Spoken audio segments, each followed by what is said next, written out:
welcome back to Zik the Programming Guide channel. In today's video, I'll be showing you how to fix app not installed as app isn't compatible with your phone.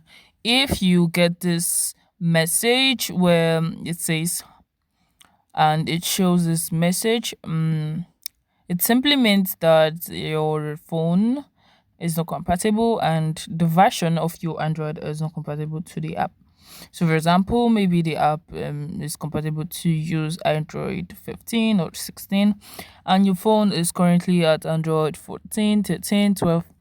All you simply need to do is try to update your software to Android 16 or 15 in order to actually install the app. So, first thing you have to do is you have to go to your settings, your phone settings, of course, and you're going to go to where it says software updates, right?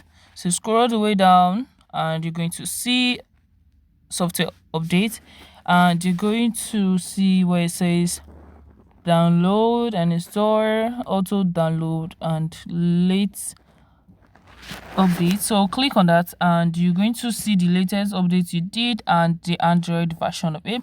So you can see the last update I did was Android 16. It's boldly written there, and I think the current Android is Android 16, so I have nothing to download and install again. So if yours is lesser than Android 16, you have to simply update your phone.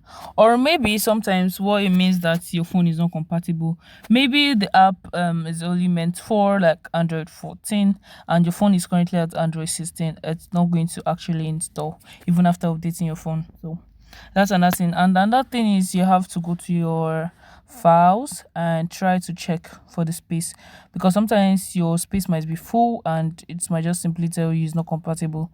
You understand? So just go to your phone and try to delete some things and make sure you have enough space that can actually fit in the size of the app, right? So once you do that, it's going to actually download and get fixed.